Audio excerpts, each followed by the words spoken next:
Hey lovelies, welcome back to my channel. I'm 𝘏𝘧𝘯𝘏𝘬𝘯𝑦, or you can call me Nell.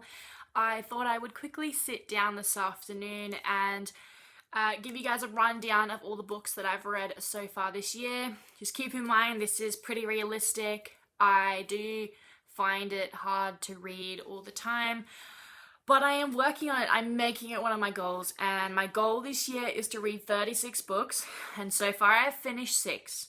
And that's honestly not too bad for me. So hope you stick around. Let's get into it.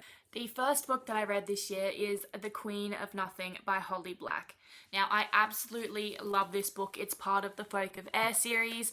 It's one of the only series that I have not been able to put down. I carried it everywhere with me. I took it to work and I read it on all my breaks. I just felt so drawn into the mystical fae world. I liked that there wasn't so many scenes in the mortal world. I really liked the fae world. I think because there's just such a lot of world building in there that Holly Black has had to create her own world, her own systems, her own rules, and I just love that. I love when authors create their own worlds and it's still relatable. Obviously because Jude, the main character, she's human, it's still very relatable. I did give this book a 5 stars. I don't have anything negative to say about it. I just really adored it. I loved the relationship between Jude and 𝘏𝘮. It was just so tense. There was so much tension between them that I just wanted things to happen already. And I'm very pleased with how this story wrapped up. And yeah, I definitely recommend reading it if you haven't. I'm not going to go into full detail of the plot because I think everyone here would have read it already, and it's also the final book in a trilogy, so I will leave it at that. The second book that I read this year is 𝘧𝘪𝘯𝘏𝘏 by Holly Black. Now this is the first book in a duology and it follows the 𝘧𝘏𝘏𝘏 trilogy. So I went straight from reading The Queen of Nothing into 𝘧𝘪𝘯𝘏𝘏𝘏, which I feel like I really did need so that I could get into it because it did start very slow. However, I did end up giving this book a 4 stars. I really liked the lore. It's not so much focused and set in the world of fae, so it didn't feel as magical, which did disappoint me a little bit. And it also didn't follow the POV of the character that I thought it would from the previous series. So that was also disappointing. However, there were quite a couple of character moments that I really enjoyed. I enjoyed that the book was laid out as like a typical quest.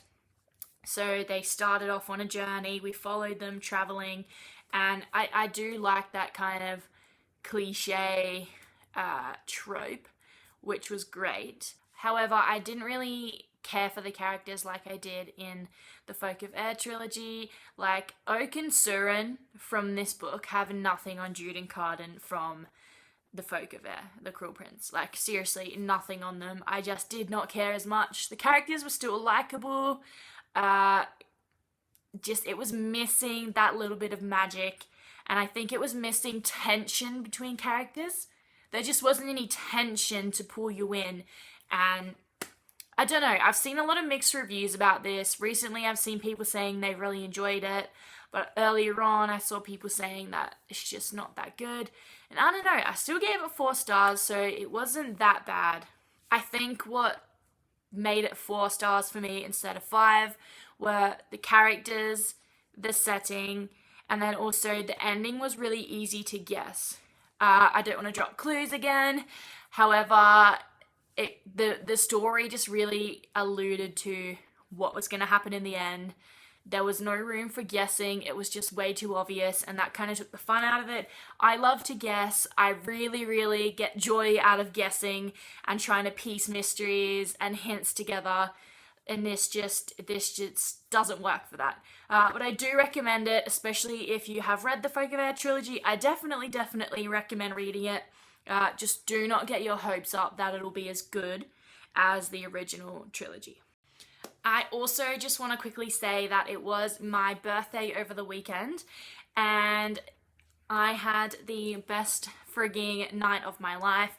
I got engaged after being with my partner for 4 years, so I am just frigging so excited. I'm gonna tear up. It was very beautiful. It was very romantic. It was more than I could have ever hoped for. out of our privacy, for our privacy. I'm not going to go into details, but I really wanted to share that with you because I'm like over the moon, and I'm so excited to be sharing my life with him, and I feel so happy and I feel so whole. And right now I'm making this video about books as well, and I love reading, and life is just really good. And I think sometimes I just need to think about all the good things, because I do tend to get caught up in the negative, and I don't want to spend my life like that. So yes, thank you for listening to my little rant, but yes, I just wanted to share that with you guys. The third book that I finished reading was The Hobbit by J.R.R. Tolkien. This is not the exact edition I read. I don't know where I've popped the other one, but I am a massive Tolkien fan, if you haven't gathered that already by my elvish name, and I collect a lot of his books. So yes, I did not read that edition, and I did give this 5 stars. I've read it before. It's not my first read through. It's an absolute classic in my humble opinion. He's a master. The highlight of this book for me is the world building again, the characters, the languages that Tolkien has created and come up with his own naming conventions. It just really brings you into the world. I love the maps. I love his illustrations as well. The edition I was reading had Tolkien's own illustrations. That just made the experience even better. And I also love the poetry. I can fully blame Tolkien for my love of poetry. I fully can. I love to write elvish poetry, and it's all because of Tolkien. Yes. I did also enjoy the adventure in this story. Again, the trope is the classic quest, so I really enjoyed following the characters. Obviously, I knew what was going to happen because I've read it before, I've watched the movies, massive fan, I know it all, but this time, I'm going to be honest with you guys.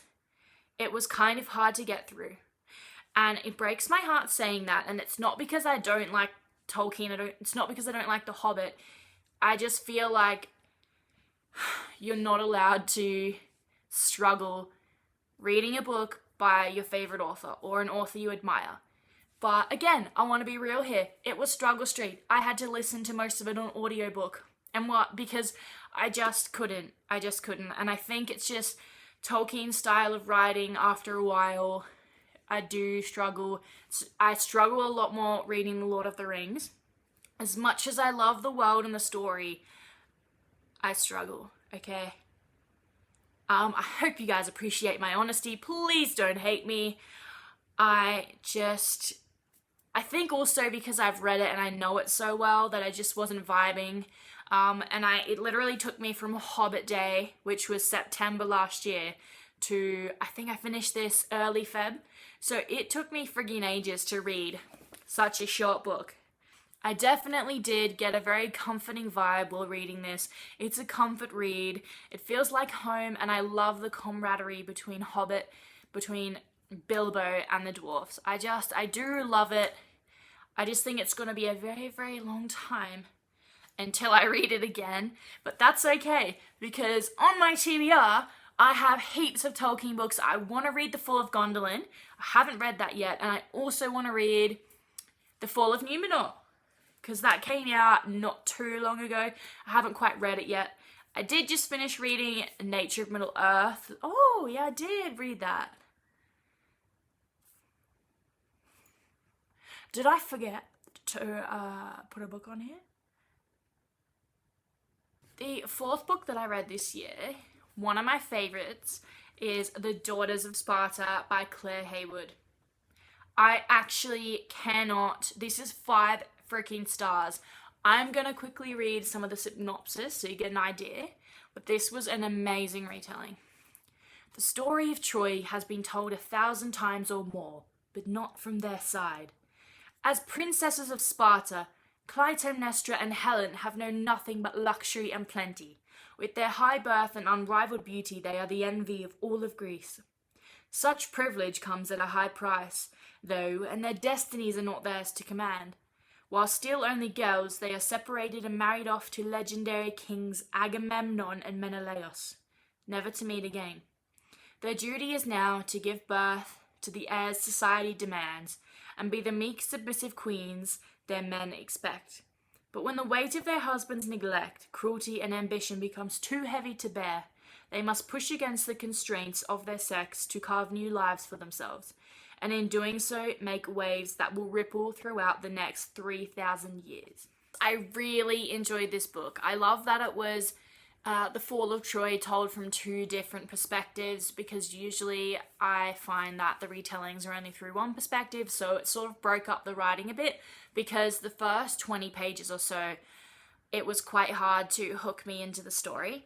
However, switching between characters all the time definitely drew me in. I loved seeing two sides of the same story. I found it very intriguing. And one of my favorite things about this story is that the characters, we actually accompany them as they grow from young women to adults. So it's not just a short time of their life, it's actually quite a long time. And I found it really interesting to see how they grew up in the type of society that Sparta was back in the day. So in most retellings that I've read about Troy, like the Song of Achilles, the Silence of the Women, any of those, they've all seemed to paint Helen as evil, or some woman hater, as a woman hater, or just like a whore or something like that. And I've always sort of gone along with that and followed the narrative, whereas in this story, because we're inside Helen's mind so much and we see that she's a victim as well, I did actually feel sympathy for her, and I feel like it wouldn't have been easy being Helen. I gave this book 4.5 stars. I was that close to giving it 5. However, the ending was so abrupt, it just finished, and I felt like it could have gone on just a little bit longer to see what happened after the end. It was just way too abrupt for me. I really needed more, and I still haven't recovered from this, and I read it like over a month ago, but Claire Haywood just had The Shadows of Perseus come out, so I'm really excited to read that. I tried to find it at the bookstores last weekend, and I couldn't find it, so I'm gonna keep looking. Maybe I'll get it online at some point, but I'm really freaking excited to read that. So if you are into Greek retellings, I definitely recommend reading this book. Okay, just prepare yourself, because now we're going into the Sarah J. Maas phase of this video. I'm low-key addicted. I did read Throne of Glass a couple of years ago, didn't like it that much. I read Crown of Midnight. There's a vlog on this channel where I read that, which you can go check out if you're interested. And I just realized I don't have the book in my hand. And I read Heir of Fire. Now, I freaking really enjoyed this. This was like 5 stars. Damn, this is way better than Throne of Glass and Crown of Midnight. I was not expecting this to be so freaking good. Just stop. Aelin and Rowan. Okay, so the characters, I just can't. Okay, one thing I freaking loved about this book is that all the characters are spread out. We don't just have one storyline, we've got numerous storylines, and I'm a sucker for multi-stories going on at once and how everything just like ties together. I love it. I just love it. I freaking love it. And the world building, there was so much more introduced, especially all the Fae type of things after the end of Crown of Midnight. However, Manon's storyline was pretty freaking boring. Not gonna lie, that was the downside of this book for me, but I still gave it 5 out of 5 stars because it's very interesting still. And even though Manon's part was a bit boring, it's also very predictable, and I think it's gonna go where I'm thinking it's gonna go. And so I didn't really enjoy that. But I think it'll be worth it in the end. Yeah, that's the only negative thing I have to say about this book. I just loved it, and it was a freaking massive book, and it made no difference, honestly. I just soaked up every single page of it. The last book that I finished about a week ago was The Queen of Shadows by Sarah J. Maas, obviously following The Heir of Fire. Now, this book, as you can probably tell already, wasn't that good. I gave it 3 out of 5 stars. It was just freaking boring most of the time. The last, quarter of the book was pretty exciting, got a bit more into the action, but I felt like the first 3/4 of the book was slow, it was boring. I didn't care about the characters, and I guess, well, no, it's not that I didn't care about the characters, but it was missing characters, and it just didn't feel the same, and it kind of felt like we were reliving the same moments over and over again. Just didn't have enough action for me. It kind of just felt dragged out, and I think also what it lost was having the characters spread out over the map or over the world. Like, there was still sort of 2 storylines, or 3 technically, but they were still so close, and Mannon's was one of those, and it was still kind of boring most of the time until the very end. So I didn't really enjoy that very much. So yeah, I don't have much else to say about it. One of the negatives for me in Queen of Shadows was it felt like in Heir of Fire it was really, really hard for Aelin to kill one of the enemies, and like they're so powerful and everything. But then it felt like in Queen of Shadows it was easy for everyone to do. So I didn't like that because it just kind of felt contradictory. Didn't really make sense. I also feel just a bit sad about Cal in general because I feel like everyone hates him and everyone just shitbags on him. But I actually don't think he's that bad of a dude. Like, he's done stuff that I don't agree with. He's not my ideal person, you know? But I don't think he's as evil as everyone thinks. I really don't. I feel like I don't know, maybe I haven't got to that point yet, and after I've read the next books, I'm going to be like, I hate Cal. Like, he's, you know, maybe. But I kind of get frustrated at that. So, please let me know, should I tandem read these? So please let me know in the comments if you have read these and if I should tandem read them. Give me your recommendations. And if you haven't read these books, comment below and let me know a giant book that you want to tackle reading that's been on your TBR for ages and you just keep avoiding. Thank you guys for watching so much. If you could please answer the questions, leave them below. I would love to chat with you guys a bit more and get to know you. Thank you so much for following me. Please like and subscribe. I really appreciate you. I really appreciate your support. And I'm just so happy that I can make these videos. So I'll see you again soon. Bye.